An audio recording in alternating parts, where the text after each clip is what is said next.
Hey moms, tell me honestly, how many of you still make a time to play a sport? If you're doing it, then that's amazing. You are an inspiration. Take a look around on any weekend. You will see turfs booked for cricket, badminton courts full of players, and cycling groups out on the roads. It's always so common to see men out there. But whenever I see women, especially mothers, carving out time to play badminton, run, or stay active, it genuinely makes me smile. It's so inspiring to see women prioritizing their fitness like that. For a long time, though my own athletic comeback felt permanently stuck on hold. I told myself, let's start playing badminton again. My left knee said, please don't. I thought, okay, swimming. Then I worried about what the chlorine would do to my skin and hair. And finally, I thought of started walking. And out of nowhere, my ankle started hurting. Even my heel started hurting. So it's funny because growing up, I was completely into sports. Running, long jump, high jump, javelin. I took part in everything.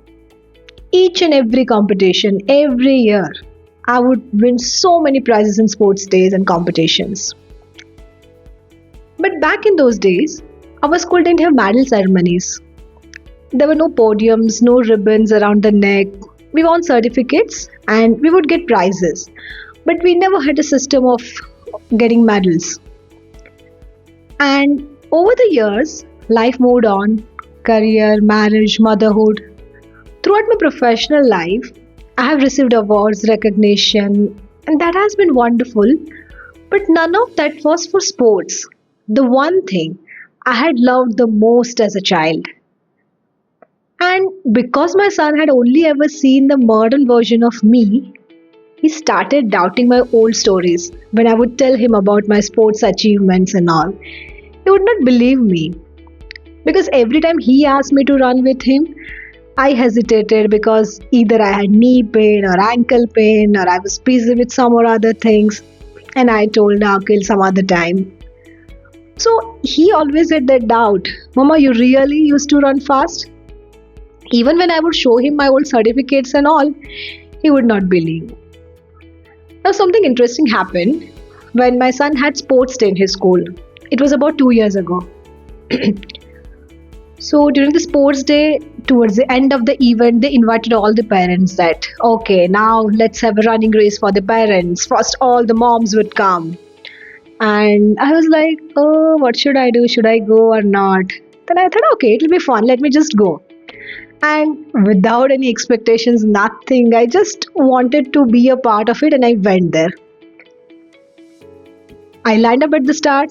When the whistle blew, I forgot about my knees and ankles and I just ran.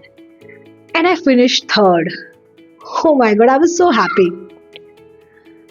You know why? Because, okay, now 40 years is not too old, but at the 40, for the very first time in my life, I stood on an actual podium, stepped onto the step, and had a real bronze medal placed around my neck.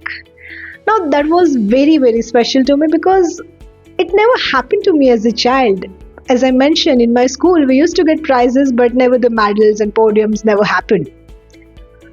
I can't describe the excitement. But, this was the actual medal on a podium. And I looked over at my son in the crowd, and his eyes were wide open. My smile just said, see, I told you. Now, that bronze medal hangs on my wall today. And as a kid, I played sports for the pure fun of winning. But standing on that podium at 40, holding that bronze medal, gave me a new perspective. It was a gentle reminder from the girl I used to be. You still have that spark. Only now, you're not playing to prove anything or win prizes. You're doing it for your fitness, your health, and yourself. To every woman and mom listening, if there is a sport or activity you packed away years ago, consider this your green light to pick it up again. You don't need a medal to get started, you just need to take that first step for yourself. Hi, I'm Devanshi, and thank you for listening. This was our Matrutva Mom Talks with Devanshi, and I'll see you again next Tuesday. Till then, keep playing. Bye.